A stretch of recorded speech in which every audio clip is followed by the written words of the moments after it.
પ્રધાનમંત્રી આવાસ પર અત્યારે મોટી બેઠક પીએમ આવાસ પહોંચ્યા ત્રણેય સેના પ્રમુખની પીએમ મોદી સાથે મુલાકાત।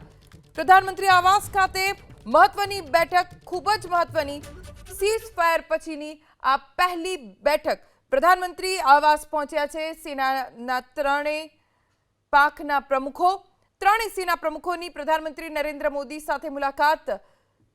કયા કયા મુદ્દે ચર્ચા થશે એ પ્રેસ કોન્ફરન્સમાં ખબર પડશે, પણ હાલ જે જાણકારી મળી છે તે મુજબ પ્રધાનમંત્રી આવાસ ઉપર આ સૌથી મોટી બેઠક એવા સમયે જ્યારે ગત રાત્રે 10 વાગ્યા પછી કોઈ પ્રકારનું ના ફાયરિંગ થયું છે, ના ડ્રોન દેખાયા છે।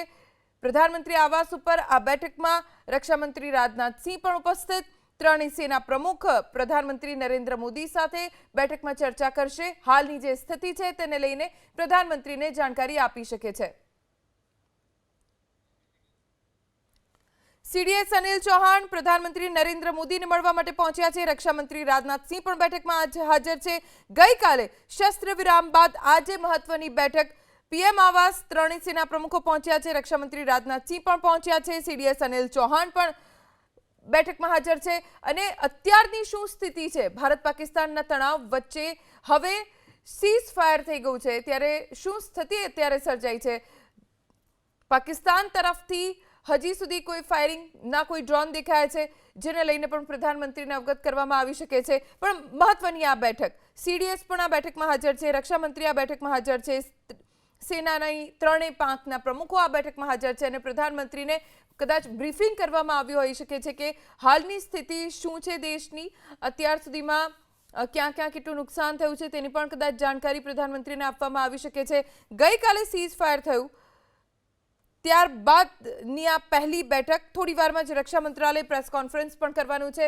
પ્રેસ કોન્ફરન્સમાં કઈ કઈ માહિતી આપવી, કઈ કઈ જાણકારી આપવાની છે તેને લઈને પ્રધાનમંત્રીને અવગત કરવામાં આવી શકે છે। અને પ્રેસ કોન્ફરન્સ પહેલાની આ બેઠક છે એટલે સરકાર સાથે, નરેન્દ્ર મોદીની સાથે વાતચીત કરીને હાલ જે જાણકારી મળી છે તે મુજબ પ્રધાનમંત્રી આવાસ ઉપર મહત્વની બેઠક શરૂ થઈ ગઈ છે। पीएम आवास पर बैठकनी शुरुआत થઈ ગઈ છે। બેઠકમાં રક્ષામંત્રી રાજનાથ સિંહ પણ હાજર છે। પ્રધાનમંત્રી નરેન્દ્ર મોદી સાથેની બેઠકમાં ત્રણેય સેના પ્રમુખો હાજર છે। सीडीएस અનિલ ચૌહાણ પણ બેઠકમાં હાજર છે। 11 વાગે રક્ષા મંત્રાલય પ્રેસ કોન્ફરન્સ કરવાનું હતું, બસ ગણતરીના સમયમાં જ, ગણતરીની મિનિટોમાં પ્રેસ કોન્ફરન્સ થશે, પરંતુ એ પહેલા આ ખૂબ જ મહત્વની બેઠક પ્રધાનમંત્રી આવાસ ઉપર નરેન્દ્ર મોદીને તમામ જાણકારી આપવામાં આવી શકે છે। પ્રેસ કોન્ફરન્સમાં કઈ કઈ માહિતી આપવાની છે તેનાથી પણ પ્રધાનમંત્રીને આ બેઠકમાં અવગત કરવામાં આવી શકે છે।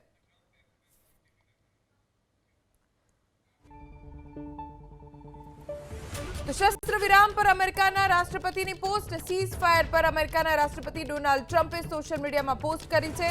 તેમણે લખ્યું છે કે હું બંને દેશોની પ્રશંસા કરું છું। જો યુદ્ધ થયું હોત તો અનેક લોકોના મોત થયા હોત। આશા છે કે કાશ્મીરનું પણ સમાધાન નીકળશે। સાથે લખ્યું કે મને ભારત અને પાકિસ્તાનના મજબૂત અને અવિશ્વસનીય શક્તિશાળી નેતૃત્વ ઉપર ગર્વ છે, કારણ કે તેમની પાસે એવી શક્તિ, શાણપણ અને હિંમત છે કે તેઓ સંપૂર્ણપણે જાણી શકે અને સમજી શકે છે કે હાલના આક્રમણને રોકવાનો સમય આવી ગયો છે, જે ઘણા બધા લોકોના મૃત્યુ અને વિનાશ તરફ દોરી શકે છે। લાખો સારા અને નિર્દોષ લોકો મૃત્યુ પામી શક્યા હોત। તમારા બહાદુર કાર્યોથી તમારો વારસો ખૂબ જ ઉન્નત થયો છે। મને ગર્વ છે કે અમેરિકા તમને આ ઐતિહાસિક અને પરાક્રમી નિર્ણય પર પહોંચવામાં મદદ કરી શક્યું। ચર્ચા ન થઈ હોય છતાં હું આ બંને મહાન રાષ્ટ્રો સાથે વેપારમાં નોંધપાત્ર વધારો કરવા જઈ રહ્યો છું। વધુમાં હું તમારી બંને સાથે કામ કરીશ કે શું 1000 વર્ષ પછી કાશ્મીર અંગે કોઈ ઉકેલ આવી શકે છે।